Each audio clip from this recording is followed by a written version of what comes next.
So out of the California 300, we actually had a steering issue. We made a bad part on the Ram, which was all our fault. Oversized bore on one side, so we lost the O-ring. But the steering failed. In looking through our underdrive gears, we actually found that one set of the gears had gone away, had some pitting on the gears. So we're actually going through now. We got some new gears from Mason Motorsports actually, and they're doing them all ground now, so they're like way better. Trying to decide what ratio we want to run out there, because it's kind of a weird track. There's some uphills, downhills, you're on the rev limiter all the time, but you need to make speed, but you need to get out of a hole hard.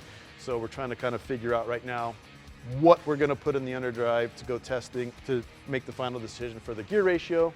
Yeah, so basically this whole system is made by Mason Motorsports. It's an underdrive. So basically we run like a taller gear in the truck. So like we're running a 429 gear ratio in the axle, so it's much stronger and it turns slower. So we have basically a torque multiplier, more or less an underdrive. So you have a set of spur gears you can put top and bottom on one side, and then you have another set of spur gears you can put on the other side. So as it goes through the shafts and goes through all of its gears, you can change the ratio of the gears. So it's like a gear multiplier, so it gives it more torque and it slows the drive shaft down, and it gives you a lot more options. And the way that these guys have done it, there's say a total of 5 different gear sets, but you can flip-flop them from one side to, you know, like up and down and front to back. So you can have a bunch of different combinations of gears that allow you, pretty much infinite ratios, which makes it more difficult for us because we have so many options now. So we got to deal with the driver. What do you think? What do you, where do we want to go with this? What's the track look like? So like even data is becoming much more critical at the spec level than before, because we have to understand what the motor's doing, what the driver's feeling, how to make the truck go. So this is really a simple part actually, just the 4 gears. So we're running a spec motor, so it's only 525 horsepower, but this can run on a 1200 horsepower truck. These are gigantic spur gears. If you look inside like what they're running in, say like the X-Track transmissions in the all-wheel drive trucks, their gears are kind of similar to this. It'd be the same size gear that they run on the portals in the front of those trucks. So for this application, this is way overkill. So this is a very, very durable unit. That's one of the beauties about their system though, is you can get all of their gear sets for about 4,500 bucks. And they might be going up a little bit because now they're grinding them and stuff. But when you look at like other manufacturers, they do a similar type unit, but it uses a planetary set of gears.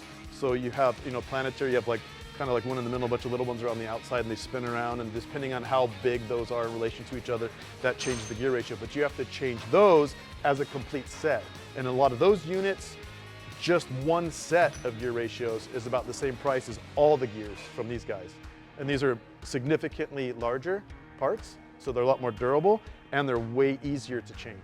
Like we can pop this in and out of the car in about 20 minutes, easy. We're gonna put this together with our 650 ratio, and that's what we're gonna go test with and kind of get a feel for what that's like. We also made some changes to our shocks. We have a whole new piston design on our bypass that we're gonna be testing, and then we're also making some changes to the brakes. Can't talk about all that stuff. Gotta keep some of that under hat, but yeah, we're making some big changes. Yeah, now that we figured out the ratio we're running, so we'll get throw back in. I'm gonna crawl back under the truck, start throwing it back together, and then I gotta put the other set in, then assemble it all back together. Just gotta make sure you kind of check things as you're reassembling, or more or less when you do take apart, to catch anything that's nicked or might cause an issue later on.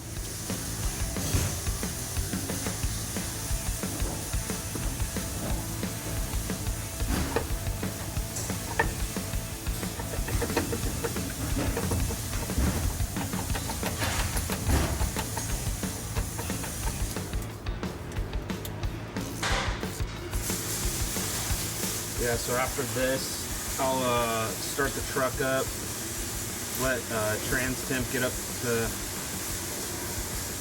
like operating temperature, and then check fluids.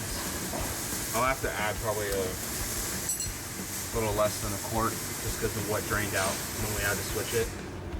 Just make sure everything's good right before we go for testing.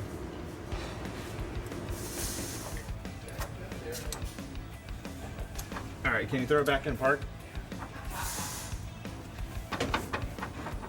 Kind of did that just to check and make sure that like all the gears are seated perfectly.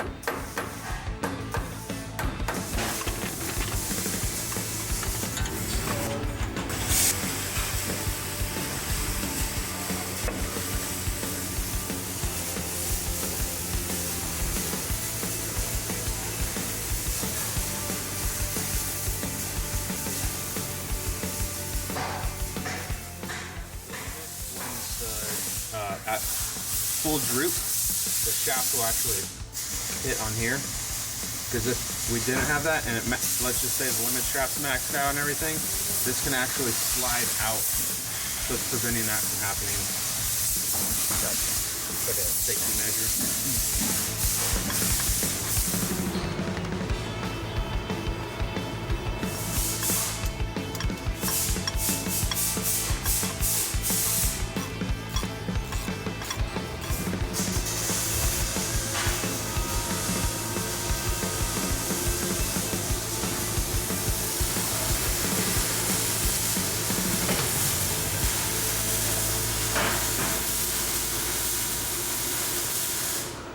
I just finished putting together the underdrive, so now I'm gonna have to start up.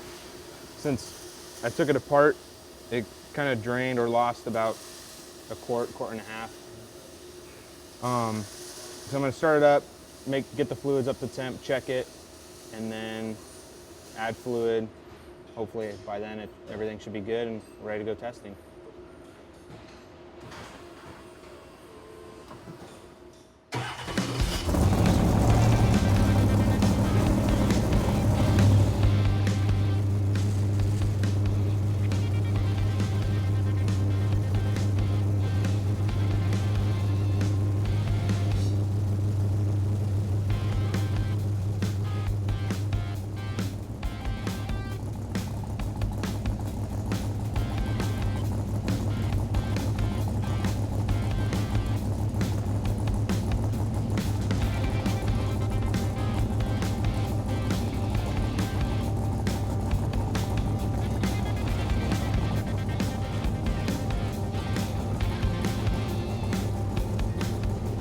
A few more minutes just to let it settle.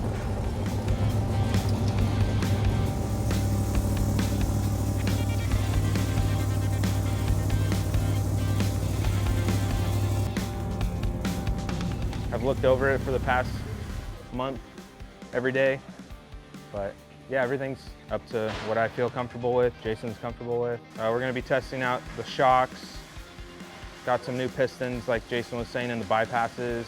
The steering, gonna prove that the steering is good and works. Just work out that mishap that we had at the 300. And that's pretty much about it. I'm pretty confident going into it, how the truck's prepped.